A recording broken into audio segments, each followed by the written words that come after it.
Things aren't always as they seem, and I've got a pretty big update today. Apparently, the Karmelo Anthony family, allegedly, has hired Charleston White and a woman named Tiffany Billions, or are at least interacting with them directly, according to both of them.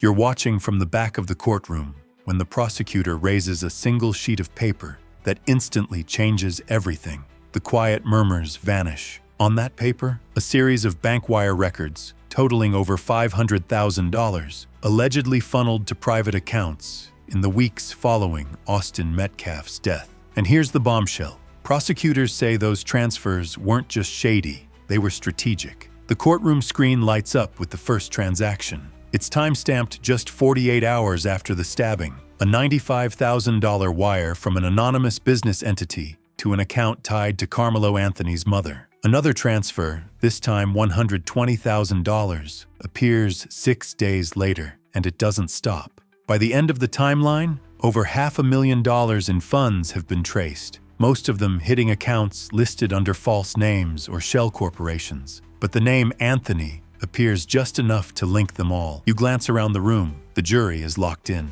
One juror leans forward as the prosecution draws a thin red line across the screen, connecting each wire transfer to key moments in the case. The start of the public fundraiser, the hiring of high-profile legal counsel, the purchase of a private security detail. But one payment stands out, a $75,000 transfer flagged by the DOJ as potentially fraudulent. Its purpose? Still unknown. Its recipient? Still sealed. Then the prosecutor drops the line that sends the gallery into a frenzy. This isn't a grieving family protecting their child. This is a cover-up funded like a business transaction. You can feel the shift. This isn't just about what happened between Karmelo and Austin. It's about how far the Anthony family went and how much money they were willing to move to make sure the truth never surfaced. And now the question echoes louder than ever. If your family was sitting on $500,000 in hidden transfers, what would you believe was really going on? You're barely settled in your seat when the prosecution moves to the next piece of evidence. A surveillance photo of Karmelo Anthony's father standing inside a local credit union, time-stamped just 3 days after Austin Metcalf was pronounced dead. In his hand, a white envelope,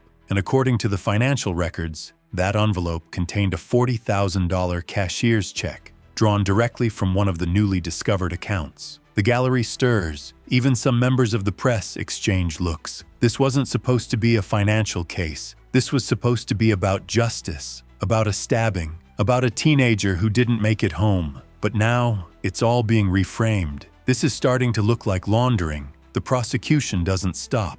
They follow that check, from the credit union to a private investigators firm that just happens to be tied to the Anthony family's legal defense. Why not pay them directly? One juror mouths silently. The answer isn't given, but it doesn't have to be. The implication is clear. These weren't just payments. These were layers, steps taken to make money harder to track, harder to trace, and easier to deny. Then comes a moment that nearly cracks the courtroom in half. The prosecutor reveals a voice memo pulled from a phone backup. In it, a voice alleged to be Karmelo's mother whispers, "Don't send it from the main account. Use the one I set up. If anyone asks, it's for security." Gasps fill the air. The judge warns the room for order, but the damage is done. This is no longer just a murder case. This is beginning to sound like a financial operation designed to manipulate justice. And now people are asking themselves, was this family fighting for their son's freedom or fighting to stay one step ahead of the truth? You're watching the courtroom projector flicker as the prosecution pulls up an internal bank audit, something not even the defense saw coming. The headline reads, "Unreported transfers flagged by compliance department." Beneath it, a web of wire transfers totaling more than $500,000, funneled through 3 different banks, all within 10 days of the stabbing. The room quiets. The prosecution zooms in on one transfer in particular, $86,200 wired to an account under a Shell LLC registered in Delaware. No clear business name, no tax filings, just a single point of contact, Karmelo Anthony's uncle. The prosecutor doesn't even need to explain. The courtroom gets it. This wasn't just hidden money. It was strategically hidden. Then they moved to text messages between the parents, flagged by the DA's forensic team. One reads, "Did you open the other account yet? Use that for the last one. Don't link it to us." Another one just days before the indictment. Delete that thread. You already screenshotted what we need. The gallery is stunned. You can feel the ripple of realization moving through the room. This wasn't panic. This was planning. Meanwhile, the camera pans across the jury box. One juror leans back, arms crossed, expression unreadable. Another leans forward, eyes fixed on the screen like they're watching the final twist in a thriller movie. Because that's what this is turning into. A crime story that's no longer about how Austin Metcalf died, but what happened after. And now the question isn't just about guilt, it's about intent. If this kind of strategic movement happened after the stabbing, how much was already in place before it? Would you still believe it was a moment of panic when the money says otherwise? You're seated near the front row as the prosecution calls their next witness, a forensic financial analyst who helped uncover the $500,000 trail. He walks to the stand with a stack of documents and a calm, clinical tone that makes what he says hit even harder. We found inconsistencies across 4 personal accounts, he begins, all tied directly to the Anthony household, all active during the 72 hours following the incident. Then he says something that stuns even the judge. These were not donations. These were premeditated withdrawals and deposits with no paper trail to legal expenses. The gallery shifts. Reporters furiously type, and you catch Karmelo's father clenching his fists beneath the defense table. The screen behind the witness lights up with a map of transaction paths. Arrows and account IDs connect like a spiderweb, one that ends in a private trust under Karmelo's mother's maiden name.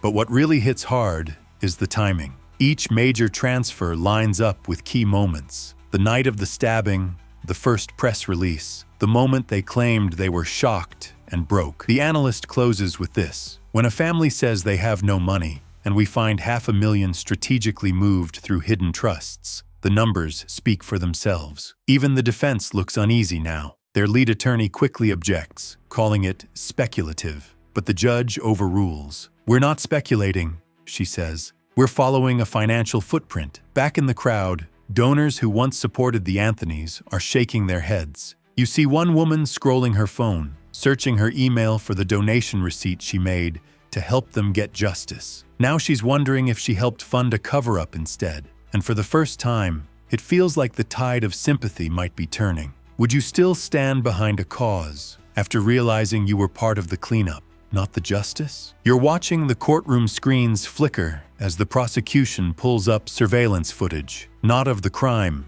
but of the days that followed. The video shows Karmelo's parents entering a local bank branch just 36 hours after the stabbing. His mother is wearing oversized sunglasses. His father keeps looking over his shoulder. What catches everyone's attention isn't what they did, but what they carried. A black duffel bag, later confirmed to contain cash. The prosecutor pauses the footage and turns to the jury. "This is not the behavior of grieving parents," she says. "This is the behavior of co-conspirators." Gasps ripple across the room. One juror leans forward, eyes locked on the screen. The prosecutor continues, narrating over each frame, cash being handed to a teller, forms being signed, security footage showing both parents leaving minutes later, minus the bag. Then she plays an audio recording captured during the bank visit. It's low quality, but a few words are clear. "Keep it quiet, just the trust account, not the joint one." The judge raises an eyebrow. The defense tries to object again, calling it hearsay. But the prosecution reminds the court that the audio was obtained legally with a subpoena. The jury listens closely, some visibly disturbed. Then comes the final blow. The wire transfers from that visit were routed through an offshore intermediary, one that had no connection to any law firm or legal entity. The implication is clear. This wasn't for legal fees. This was strategic financial positioning, possibly even an escape fund. You glance around the room and notice the silence. No murmurs, no whispers, just the weight of what everyone's beginning to realize. This wasn't just a poor decision or emotional reaction. It looks like a calculated plan. And now, you're forced to ask, if this was your family, how far would you go to protect the lie? You're sitting just a few feet behind the prosecution's table when they wheel in the next piece of evidence. A thick, sealed envelope containing flagged bank communications between the Anthony family and a private financial advisor. It's marked confidential, but the judge approves its use. When it's opened, a stack of printed emails and transaction logs spills out, each one time-stamped and tied directly to the $500,000 in question. The courtroom projector flashes the first email. It's from Karmelo's father to the advisor, dated just 2 days after the stabbing. Subject line: need discretion, urgent. The body: a short message. We need to secure funds offshore. It's a family emergency. Legal matters involved. Please expedite. A low hum moves through the gallery. One juror scratches their arm nervously. The prosecutor flips to the next document, a wiring confirmation to an account registered under an alias. No law firm name, no trust beneficiary, just a shell account in the Caribbean. The judge tilts her head. The defense asks to recess, but she denies it. Then comes the advisor's response, read aloud by the prosecutor. Wire completed. Ensure no one outside your family accesses this record. Delete this thread if not already done. You can feel the energy shift. What once looked like a family rallying behind their son now reeks of premeditation. Karmelo's mother wipes her eyes, but the jury doesn't flinch. The entire scene is frozen, suspended in disbelief, and just when it seems like things can't get any worse, the prosecution plays a voicemail left for the advisor. We can't have that money traced back to us. Make it clean. We'll say it was from the fundraiser if needed. The courtroom falls dead silent, because now it's no longer about covering a crime. It's about laundering sympathy into silence. And you have to wonder, would justice ever have had a shot if that voicemail hadn't been uncovered? You're outside the courthouse now, but the walls are still trembling with everything that's just come to light. The news vans have tripled. Helicopters are circling again. Protesters and supporters are locked in a shouting match near the steps. But the real drama is happening behind closed doors. Because after the bank evidence was shown, the defense didn't even try to refute it. They simply asked for a private conference with the judge. When the doors reopen, the courtroom is dead quiet. The judge returns to the bench. Her expression says it all. Something major has shifted. Then comes the announcement. Due to new evidence presented, we are pausing proceedings until further notice. The court will reconvene pending a revised plea arrangement. A gasp, a collective exhale, and then confusion. Revised plea? Reporters sprint for their phones. A few spectators stand and whisper, they're cutting a deal. Moments later, the Anthony family's lead attorney steps up to the podium. His words are careful, but they confirm everyone's suspicions. Our clients wish to cooperate fully with the investigation moving forward. We are in active discussions with the prosecution to provide additional context around the financial transactions previously withheld. Translation: they're folding. Inside the halls of justice, the power dynamic has officially flipped. The Anthony family, once defiant, once media-savvy, once fundraising their way through chaos, is now retreating, cornered by their own digital trail, and you can feel the public's rage growing. Thousands of people donated to that family, believing they were helping cover legal costs, not helping bury the truth. Now screenshots of the wire instructions are spreading online. Hashtags like such a fraudulent fundraiser and such a blood money are trending. Some donors are even threatening civil suits. Meanwhile, the Metcalf family stands quietly by the steps, holding a single sign, "We told you." And now people are asking the one question no defense attorney wants to hear. If this is what they admitted to, what else haven't they revealed?